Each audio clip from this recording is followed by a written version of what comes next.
류태호 교수의 4차 산업혁명 교육이 희망이다.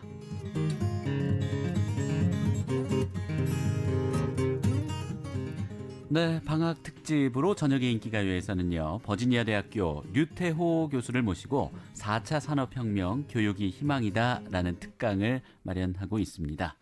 네, 4차 산업혁명 분명 우리에게 큰 변화를 가져올 것 같은데요. 그 준비가 없으면 또 불안할 수밖에 없겠죠. 교육 측면에서 어떤 준비를 할 수 있을까? 미래교육학자와 함께 모색해 보겠습니다. 버지니아 대학교 류태호 교수님 나와 계십니다. 어서 오십시오. 네, 안녕하세요. 반갑습니다. 반갑습니다. 네. 지난주에 예고해 주신 대로 4차 산업혁명 시대에는 학습자들이 어떻게 바뀌어야 하는지 그리고 어떤 특성을 갖고 있는지에 네네. 대해서 말씀해 주신다고요? 네네. 첫 시간에 21세기 학습자, 4차 산업혁명 시대의 학습자는 전혀 다른 인류다, 전혀 다른 네네. 인종이다라고 맞습니다. 표현하실 정도로 네네. 4-5살 때부터 태블릿 PC를 다뤘고 네네. 스마트폰으로 유튜브를 봤던 네네. 어린이들이잖아요. 네네. 지금의 부모 세대와는 라이프 스타일도 사고 체계도 뭐 다를 수밖에 없다 이런 생각까지는 드는데 네. 뭐가 어떻게 다를까? 이 친구들을 어떻게 이해해야 될까? 이런 의문도 드는데요. 2000년대 이후에 태어난 세대를 Z세대라고 하는데 1980년대부터 2000년까지 태어난 세대를 Y세대라고 부릅니다. 그래서 이 Y와 Z세대를 합쳐서 2025년까지 전체 노동인구의 75%를 차지한다고 저희가 예측을 하고 있습니다. 자기 생활의 95%의 시간을 온라인에서 보내고요. 멀티태스킹 전문가라고 하는데 그 스마트폰과 노트북, TV 등의 여러 매체를 1시간 동안 약 27번 번갈아 사용한다고 조사 결과가 나와 있습니다. 어떻게 보면 어수선해 보일 수도 있고요. 그다음에 이들의 그 집중력이 되게 낮은 걸로 많이 나와 있는데요. 네. 마이크로소프트사가 2015년도에 진행한 연구 결과를 보면 밀레니얼 세대 그 2,000여 명을 대상으로 집중력에 대한 연구를 진행했는데요. 그러니까 밀레니얼 세대들이 집중할 수 있는 시간은 단 8초로 나타났습니다. 아니 초등학생도 뭐 한 10분 이렇게 되지 않나요? 근데 8초는 너무 충격적인데요. 네네. 그래서 그 심지어 그 집중력이 낮기로 악명 높은 금붕어가 집중할 수 있는 시간이 9초거든요. 네. 금붕어보다 한 주제에 오래 집중할 수 없는 세대라고 보시면 됩니다. 아, 여기까지만 방송을 들은 10대들은 엄청나게 반발을 할 것 같은데 우리가 금붕어보다 집중력을 발휘할 수 있는 시간이 짧다고 그런데 이게 마이크로소프트사에서 조사를 한 결과라는 거죠. 그렇죠. 그러니까 정확히 표현하면은 어떠한 한 매체나 한 주제나 하나의 뭐 동영상이나 이런 거를 보다가 다른 부분에 대해서 이제 새로운 것들이 들어왔을 때 바로 집중력을 뺏기는 이런 부분에 대한 연구였던 겁니다. 아, 그런 특성 때문에 우리 어른들이 생각할 때는 왜 이렇게 산만하니? 네, 라고 네. 얘기를 하는데 그게 네. 산만한 게 아니라 여러 가지 멀티가 가능하다라고도 긍정적으로 볼 수도 있겠어요. 맞습니다. 네네. 관심사도 다양하고 여러 네네. 가지를 동시에 진행할 수 있는 귀에는 음악을 듣고 자신이 관심 있는 동영상도 보면서 네네. 뭔가 공부도 하고 맞습니다. 과거에 우리가 뭐 별이 빛나는 밤에 라디오 음악 들으면서 네네. 영어 단어 외우면 그게 공부가 되니라는 얘기를 그쵸. 들으면서 자랐는데 제가 쓰던 워크맨이 몇 번 부셔졌습니다. 아 그런데 요즘 세대들 아이들은 우리 때보다 더 심하군요. 8초. 맞습니다. 네네. 그럼 이런 특성을 인정을 하고 이걸 좀 개발을 해주고 교육도 그런 쪽으로 시켜야 될 것 같네요. 네, 맞습니다. 그래서 이들의 특성을 먼저 이해하는 게 되게 많이 필요하고요. 구체적으로 더 얘기하기 전에 몇 가지 더 보자면 그러니까 밀레니얼 세대들은 자기 주도형 리더라고 저희가 부릅니다. 그래서 독립적이고 리더 기질이 강해서 자기 주도적으로 학습하는 걸 좋아하고요. 스마트폰이나 노트북, 태블릿 PC 등 다양한 기기를 이용해서 소셜미디어나 게임, 블로그, 이메일 검색, 학습 및 새로운 정보 습득하는 것에 능수능란합니다. 그리고 돈보다는 일의 의미를 더 중요시하는데요. 일을 하는데 동기부여에 영향을 미치는 요소들을 조사해 봤는데요. 내가 하는 일이 어떤 의미가 있는가, 그래서 의미 있는 일인가에 대한 부분이 30%를 차지했고요. 자기의 그 연봉이나 이제 월급이 28%, 그다음에 자기가 그 일을 하면서 얻을 수 있는 성취감이 25%로 나왔습니다. 네. 결국 뭐 한 10년, 15년 이후에 사회에서 만나게 될 인류인데요. 2000년대 이후에 출생한 지금 청소년들, 어린이들이 우리와 함께 일해야 될 파트너이기도 하고 부하 네네. 직원이 될 수도 있고 종업원이 될 수도 있을 텐데요. 네네. 어쩌면 또 우리의 상사가 될 수도 있고요. 그렇죠. 이 2000년대 이후에 21세기형 인류의 특성을 좀 잘 알고 있어야 될 것 같네요. 네네, 맞습니다. 교육공학 전문가시기도 하고 미래교육학자신데요. 지금 이 21세기 학습자 어떻게 분석을 해보셨나요?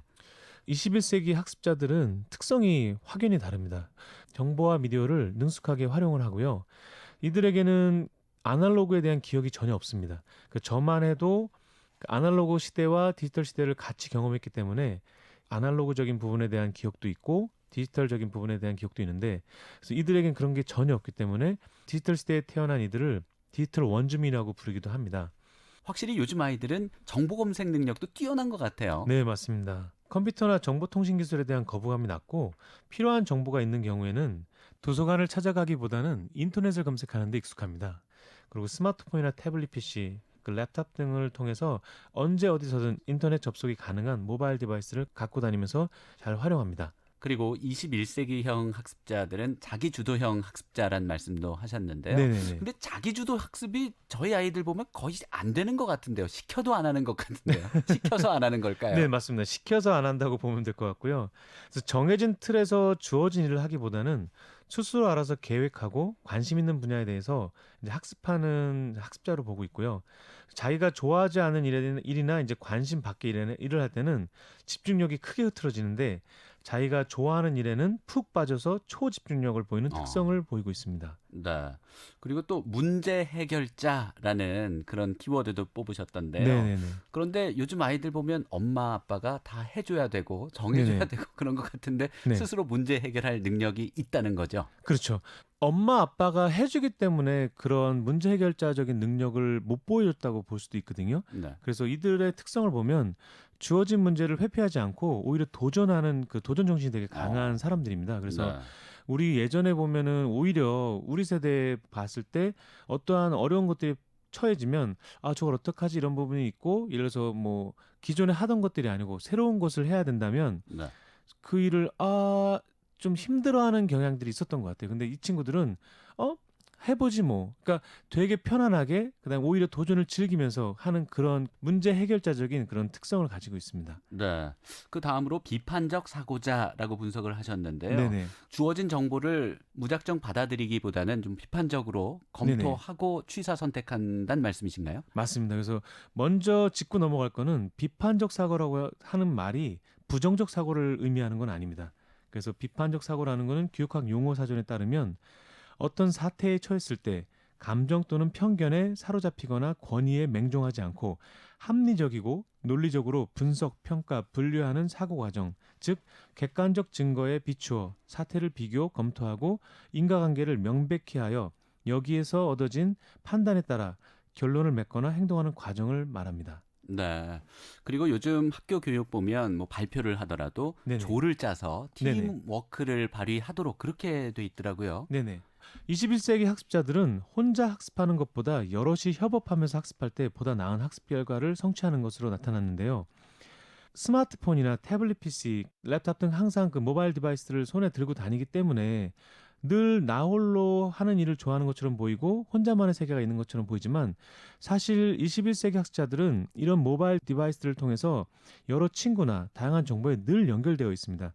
그래서 오히려 그 아날로그 세대가 혼자 있을 때는 정말 고독하고 정말 고립되어 있는 거지만, 이들은 혼자 있으면서 세계와 소통하고 있는 거죠. 네, 또 요즘 아이들은 뭐 자기중심적이고 개인주의적인 것 같지만 또 한편으로 보면 늘 어딘가와는 접속이 돼 있고 네, 아이들과 맞습니다. 네. SNS로 연결이 돼 있다든지 네네. 채팅방에 연결이 돼 있다든지 네네. 해서 뭐 좀 외롭지 않은 것 같아요.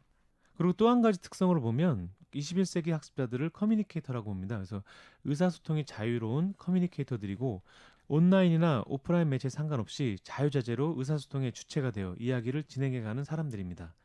앞서 말했듯이 21세기 학습자들은 스마트폰이나 태블릿 PC, 랩탑 등 모바일 디바이스를 통해서 다른 사람들과 항상 커뮤니케이션을 하고 페이스북이나 인스타그램 등과 같이 소셜 네트워크나 블로그 등을 통해 자신의 의견을 표현하고 남의 의견을 수렴하는 데 익숙합니다.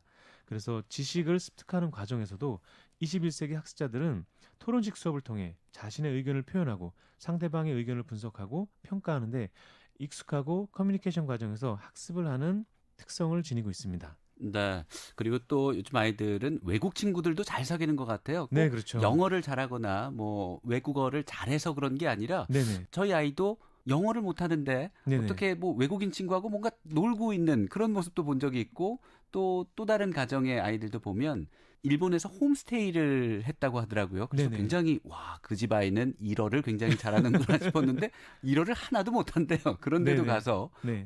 숙식을 하고 왔더라고요. 맞습니다. 그래서 우선은 아까도 말했듯이 도전하는 거에 되게 거부감이 없고요. 그래서 그런 뭐 새로운 환경이 접했을 때 그냥 한번 살아보지 뭐 한번 친구가 돼보지 뭐 이렇게 좀 편하게 생각하는 것들이 좀 큰 장점이 될 수 있겠고요. 또 한 가지로는 컴퓨터와 정보통신이 발달한 디지털 시대에 태어나서 전 세계 정보를 언제든 필요할 때 찾아볼 수 있게 됨으로써 자연스럽게 글로벌한 감각을 키울 수 있는 환경에 살게 된 겁니다. 네. 특히 또 온라인 자동 번역 기능들이 이제 계속 발달하니까 언어 장벽이 계속 낮아지고 있어서요. 조만간에 전 세계 어느 나라로 된 정보도 손쉽게 검색할 수 있을 뿐만 아니라 한국말로 읽고 받아들일 수 있는 시대가 올 것입니다. 네, 부럽네요. 저희 부모님 세대는 우리 세대, 풍요로운 시대를 맞게 된 걸 다행으로 생각해라, 혹은 부럽다 이런 얘기 하셨었는데 네. 지금 또 40대가 되고 나서 네네. 10대 아이들 보니까 또 이 세대 부럽습니다. 아유, 뭐 맞습니다.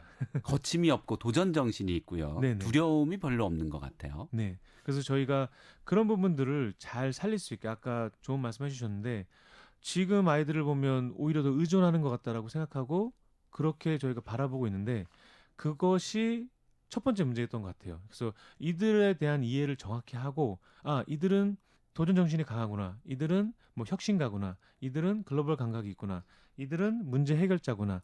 이런 부분들에 대한 특성을 정확하게 부모든 교사든 우리 이제 기성세대들이 파악한 이후에 그럼 그런 것들을 어떻게 우리가 감안을 해서 교육할 때 활용할 수 있는가, 적용해서 교육을 잘할 수 있는가에 대한 부분들을 생각하는 게 필요한 시기라고 볼 수 있습니다. 네, 기업들도 신입사원을 선발을 할 때 창의적인 인재, 모험과 도전 정신이 있는 인재, 네네. 혁신적인 인재를 찾는다라는 문구를 많이 내세우는데 맞습니다. 요즘 아이들은 태생부터 그렇다는 거죠. 그렇죠. 그래서 일단은 혁신에 대해서 간단히 얘기해 보면 혁신은 그 묵은 풍속, 관습, 조직, 방법 따위를 완전히 바꾸어서 새롭게 하는 것을 말하는데요. 예를 들어서 주어진 복합 문제를 해결하기 위해서 활용 가능한 모든 리소스를 이용해서 혁신적인 아이디어를 도출해내가는 능력을 말합니다.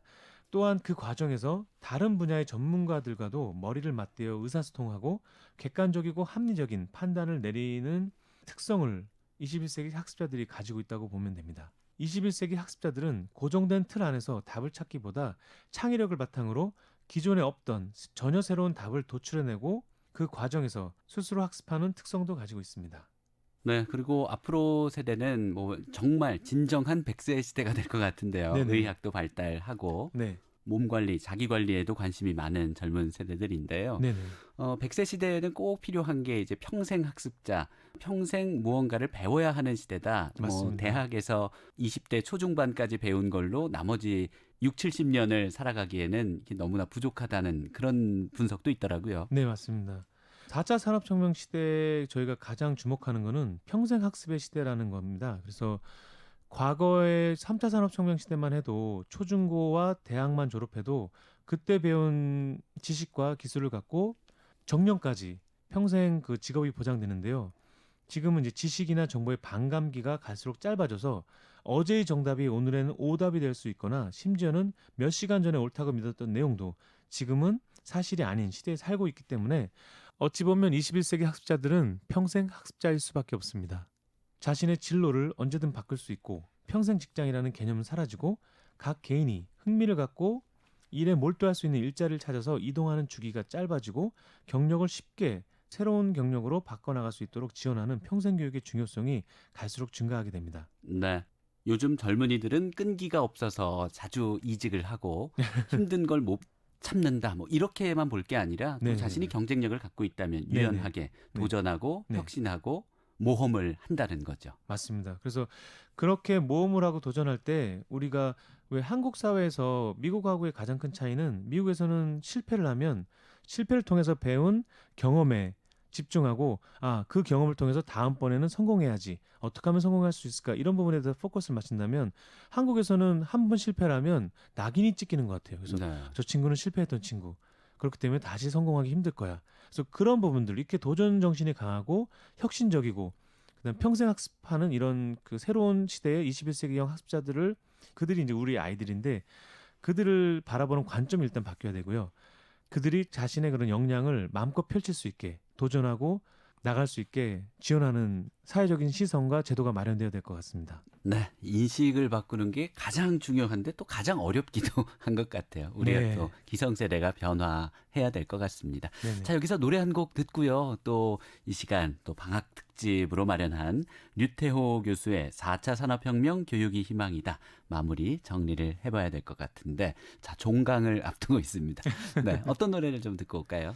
제가 좋아하는 노래가 이승환의 너를 향한 마음이라서요. 네. 그거 한번 들으면 좋을 것 같습니다. 네, 방학 특집으로 류태호 교수와 함께하는 4차 산업혁명 교육이 희망이다 특강 이제 마무리를 할 시간이 됐는데요.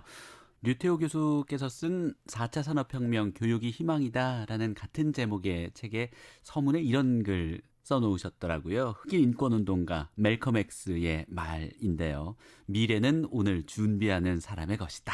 네, 멋진 이야기였는데 4차 산업혁명 시대 뭐 막연한 두려움도 있고요. 네. 또 논란도 있는 걸로 알고 있는데요. 네네. 우리 교육 분야에서는 어떤 준비를 해야 할까요? 4차 산업 관련돼서 많은 논란의 여지들이 있는데요. 근데 결국에는 우리가 원하든 원하지 않든 우리가 실체가 있다고 보든 안 보든 4차 산업혁명이라는 건 우리에게 지금 다가오고 있고요. 그래서 교육 분야에서 우리가 학습자의 변화, 교육 환경의 변화, 교육 방법의 변화, 학습법의 변화를 이해하고 21세기형 인재를 양성하기 위해서 부단히 노력해 가면 4차 산업혁명 시대에 우리나라가 선도해 나갈 수 있게 될 것 같습니다. 네, 지금까지 교육공학 전문가이자 미래교육학자인 버지니아 대학교 류태호 교수님과 3주간 함께 해봤습니다. 네, 말씀 고맙습니다. 네, 감사합니다.